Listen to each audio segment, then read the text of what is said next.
अस्सलाम वालेकुम ख़वातीन व हज़रात, उम्मीद करता हूँ आप सब खैरियत से होंगे। ज़रा सोचें, अगर इंसान इस दुनिया से गायब हो जाए तो क्या होगा। ये कहा जा सकता है कि इंसानों ने वाकई इस ज़मीन पर बहुत कुछ किया है। हमने इंडस्ट्री लगाकर जहरीले केमिकल वाले कूड़े के ढेर, प्लास्टिक से भरा हुआ समंदर और बहुत बड़े शहरी फैलाव के साथ एक ऐसी गंदगी पैदा कर दी है जिसने नेचर के बड़े टुकड़ों को खा लिया है। ये सब कुछ होने के साथ ये ख्याल बुरा नहीं होगा कि अचानक से इंसान रातों रात गायब हो जाएं। ये बात सच है कि इस तरह गायब होने के साथ बहुत सारी चीज़ें चल रही होंगी, लेकिन आए एक ख्याली तजर्बा करते हैं और देखते हैं कि अगर इंसान गायब हो जाए तो क्या होगा। ज़रा चलती फिरती तेज़ रफ्तार एक दुनिया का तसव्वुर करें जहां इंसान हर किस्म के निज़ाम, गाड़ियों, मशीनों और हवाई जहाज़ों को कंट्रोल कर रहे हैं। अगर हम अचानक से गायब हो जाते हैं तो ये फ़र्ज़ किया जाता है कि हम जिन मशीनों को चला रहे हैं वो रुक सकती हैं, लेकिन किसी अफरा तफरी के बगैर नहीं रुक सकती। हवाई जहाज़ आसमान से गिरेंगे, कारें उसी डायरेक्शन में चलती रहेंगी जिस पर वो किसी के कंट्रोल करने या रोकने के बगैर चलती रहती हैं, और मशीन जिनको हम चीज़ों को बनाने के लिए कंट्रोल करते हैं, यानी कि वो मशीनें जिनसे हम ड्रिलिंग करते हैं या खुदाई करते हैं या किसी चीज़ को हरकत देते हैं, इन मशीनों को कंट्रोल ना करने के साथ कम से कम 1 घंटे या कई घंटे तक तबाही होगी। ये अच्छी बात है कि हमारी गुमशुदगी के इस हिस्से में इंसान दुनिया से गायब होंगे।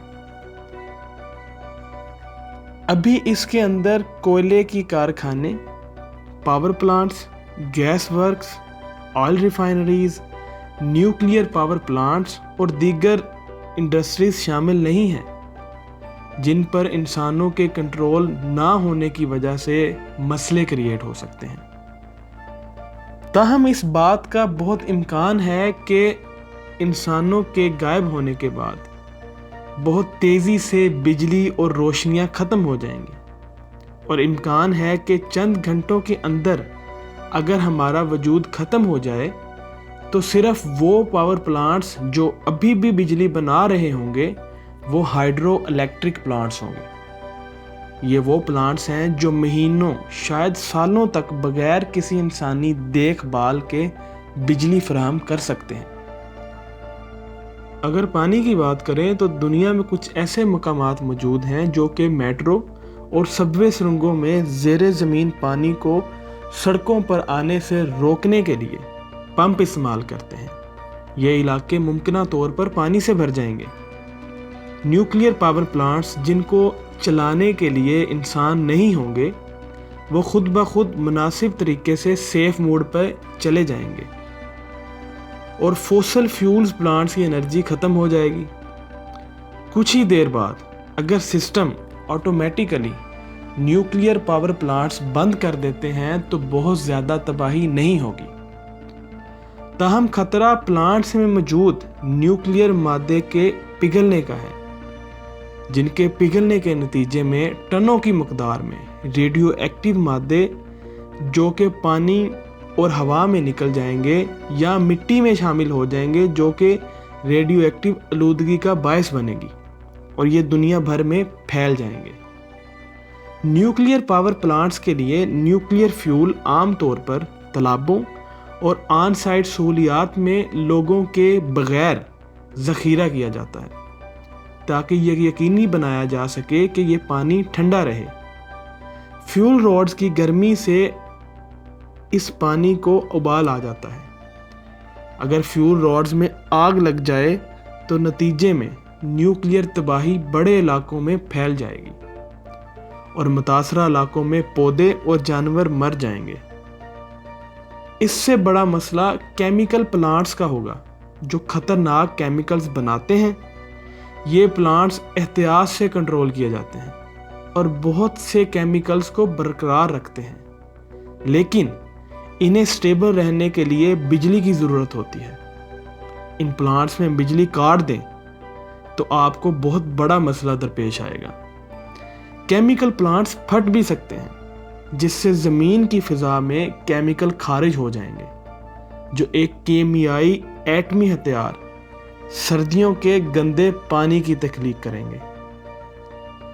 علاج کی سہولیات بجلی کے بغیر ناکام ہو جائیں گی۔ آئل ریفائنریز پھٹ جائیں گی کیونکہ وہ پہلے سے ہی خطرناک خون ہے۔ تاہم اگر اس نے دیگر تمام جانداروں کو تباہ نہ کیا تو انسانوں کے فوراً بعد جانور دنیا کے حکمران بن جائیں گے۔ شاید انسیکٹس، جن کو حشرات بھی کہا جاتا ہے، اس نئے کمزور نظام کا بڑا حصہ ہوں گے۔ انسانوں کے بغیر پالتو جانوروں کو اچانک سے سروائیول کے لیے لڑنا پڑے گا۔ سپر مارکیٹس اور گھروں کی ریفریجریٹر کے اندر کھانا سڑ چکا ہوگا۔ وہ جانور جو ابھی بھی گھروں میں پھنسے ہوئے ہوں گے فریزر سے رسنے والا پانی پی سکیں گے، لیکن گھریلو جانوروں کی بڑے پیمانے پر موت شروع ہو جائے گی۔ وہ جانور جو گھروں اور صحن سے بچ جائیں گے وہ کھانے کی تلاش شروع کر دیں گے، لیکن بہت سے گھریلو کتے، خاص طور پر چھوٹے کتوں کی نسل جن کو خاص خصوصیات کی وجہ سے پالا جاتا ہے، جیسے سٹبی لیگز اور شارٹ میوزل، جنگل میں زیادہ دیر زندہ نہیں رہ سکیں گے۔ یہ بہت سے جنگلی جانوروں کو شہروں میں لے جانے کا باعث بنیں گے، جو عام طور پر شکار کرنے کے لیے کھیتوں یا چراگاہوں میں جاتے ہیں۔ کئی سالوں بعد جانوروں کی آبادی بدل سکتی ہے یا خود کو بیلنس کر سکتی ہے۔ گھریلو بلیوں اور کتوں کو جنگلی بننا سیکھنا پڑے گا، یا پھر ان کو ایکسٹنکشن کا سامنا پڑنا پڑے گا۔ ریچھ، شیر اور دیگر جنگلی جانور جہاں چاہیں گے جا سکیں گے، کیونکہ نہ تو ان کو روکنے کے لیے انسان ہوں گے، نہ ہی بجلی کی باڑیں۔ تقریباً 1 ارب خنزیر، 1.5 بلین گائے اور 20 بلین مرغیاں یا تو بھوک سے مر جائیں گی یا دوسرے جانوروں کی خوراک بن جائیں گی۔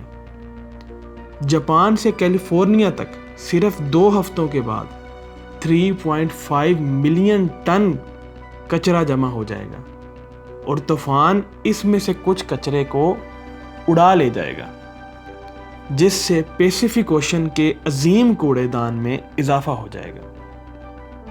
ہمارے کئی سالوں کے غائب ہونے کے بعد زمین پر ہمارے شہر بدلنا اور نئی چیزوں کو اپنانا شروع کر دیں گے۔ زیادہ تر شہروں میں درخت، پودے اور بیلیں بہت زیادہ بڑھنا شروع کر دیں گے۔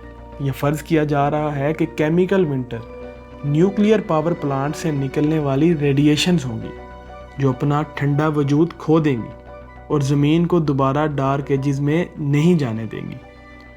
جنگلی جانوروں کو لاوارث شہروں میں پناہ ملے گی۔ بجلی کے طوفانوں سے بھڑکنے والی بہت سی جنگل کی آگ پر قابو نہیں پایا جائے گا۔ اس کو روکنے کے لیے انسانوں کا نہ ہونے کی وجہ سے یہ آگ پورے شہر کو جلا سکتی ہے۔ سپیس میں ڈالے گئے سیٹلائٹس شوٹنگ سٹارز کی طرح زمین پر گرنا شروع کر دیں گے۔ 3 سال کے بعد بین الاقوامی سپیس اسٹیشن اپنی اونچائی کھو کر زمین پر گر جائے گا۔ سڑکوں اور عمارتوں جیسی چیزوں کو دیکھ بھال کے بغیر کسی کو دراڑ پڑ جائے گی یا موٹی بیلوں یا کائی سے ڈھک جائیں گی، کیونکہ زمین وہ واپس لینا شروع کر دے گی جو حقیقت میں اس کا ہے۔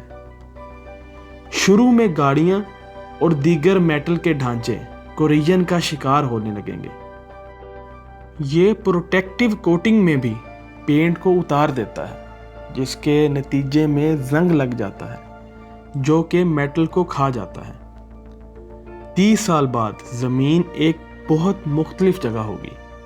انسانوں کے بغیر زیادہ تر مکانات اور عمارتیں خراب ہونا شروع ہو جائیں گی۔ موسم میں تبدیلی ہونے کے ساتھ طوفان اور دیگر پرتشدد موسم گھروں اور عمارتوں کو جگہوں سے اڑا لے جائیں گے۔ जिन्हें दोबारा तमीर नहीं किया जा सकेगा। घास के मैदान और फैलते हुए जंगलात शहरों को अपनी लपेट में ले लेंगे। शिकारी परिंदे जैसे अकाब या हॉक्स इमारतों में अपने घोंसले बना लेंगे जो तवील अरसे से खाली होंगी। मेटल से बनी कोई भी चीज़ जैसे कारें या इमारतें, इनके ढांचे ऑक्सीडेशन से जंग-आलूद हो जाएंगे। रोम की गलियों में फेरल कुत्तों के झुंड अपने अगले खाने की तलाश में फिर रहे होंगे, जबकि कुछ बड़े जानवर बड़े शहरों के खंडरात में फल फूल रहे होंगे। समुद्री जिंदगी मुमकिना तौर पर ओवर फिशिंग ना होने की वजह से एक बड़ी बहाली करेगी और समंदर एक बार फिर स्कूल की बड़ी मछलियों से भर जाएंगे। वेल्स समंदर का रुख करेंगी और एक बार फिर समुद्र को रोल करेंगी। कुछ बिल्डिंग्स बरसों की नमी के बाद गिर जाएंगी। बरसों बारिश का पानी फर्शों और बुसीदा छतों से बहने के बाद सर्दी से जम जाएगा। एक आयरिश खामोशी हो जाएगी जिसने प्लैनेट के चेहरे को ढांप लिया होगा। इंसानों के बगैर ये प्लैनेट एक मुस्तकिल जगह नहीं है। इंसानों के बगैर इंडस्ट्रियल कार्बन डाइऑक्साइड 200 साल के अंदर अंदर ख़त्म हो जाएगी, जो माहौल को ठंडा कर देगी। कई दहाइयों में आसमान की तरफ मज़ीद क्लोरीन और ब्रोमाइड के रसने के बगैर ओजोन की तह दोबारा भर जाएगी और अल्ट्रा वायलेट को नुकसान पहुंचेगा। इसी मुद्दत के दौरान ज़मीन पर हर डैम फट जाएगा और दरियाओं में फैल जाएगा और फिर समुद्रों में ग़िज़ाई अज्जा ले जाएगा, जहां ज़्यादातर ज़िंदगी बच जाएगी। कूलिंग फेज़ शायद एक और बर्फानी दौर ले आएगा, फिर भी ज़िंदगी दूसरी शक्लों में ज़िंदा रहेगी और ज़मीन खुद को ठीक कर देगी। इंसान की बनाई हुई हर चीज़ अब तक जंग आलूद या बोसीदा हो चुकी होगी। कुछ आसमान को छूती इमारतें अभी भी खड़ी होंगी, अगरचे वहाँ कुछ बाकी नहीं रहेगा, लेकिन यहाँ और वहाँ कुछ छोटी मोटी निशानियाँ होंगी कि एक वक्त में एक ज़हीन स्पीशी थी जो कभी ज़मीन पर राज करती थी। और 1000 साल के बाद आपको इन अलामात को ढूंढने के लिए बहुत मुश्किल और गौर से देखना पड़ेगा कि इंसान कभी मौजूद भी थे। अगर इस तजर्बे से सीखने के लिए कोई अहम चीज़ है तो वो हमारे इर्द गिर्द की दुनिया पर पड़ने वाले असरात हैं।